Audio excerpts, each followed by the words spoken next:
Hi guys, Jared Rennick, People First Party. The Labor government has just passed new laws into Parliament that's basically created an independent environmental protection agency. There's so many things wrong with this bill, I don't know where to begin, but let's start with a couple. First of all, no bureaucratic department should ever be independent from the politicians. While you mightn't like politicians, at least they're elected and at least you can get rid of them, and at least you can, in at least theory, hold them to account. We don't need faceless men in the bureaucracy telling people what they can and can't do with their own freehold property in this country. Secondly, the federal government shouldn't have any powers over the Constitution. The environment isn't listed in Section 51 of the Constitution as being a power of the Commonwealth Government at all.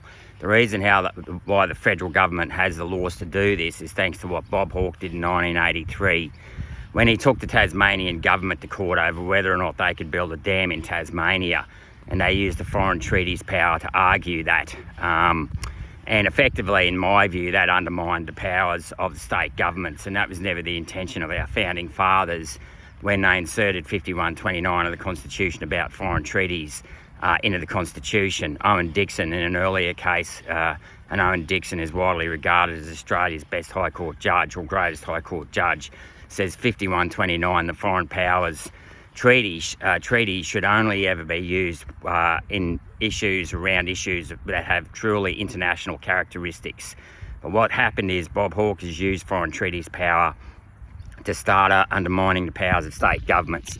And that's had a really detrimental impact on our economy here in Australia. In the last 40 years, it's been incredibly difficult to get any developments built in this country, any infrastructure developments, any industry developments built in this country. Now that we've got an independent statutory authority at the federal government, and this is on top of the state ones, it's going to be virtually impossible to get anything started. And we desperately need, if we want to get our economy back on track in this country, we desperately need more infrastructure and we desperately need more industry. But they are going to face a mountain of green tape, red tape, blue tape, black tape, you name it, if they want to get anything started. And I suspect that they'll probably end up just going offshore or starting their new business in another country.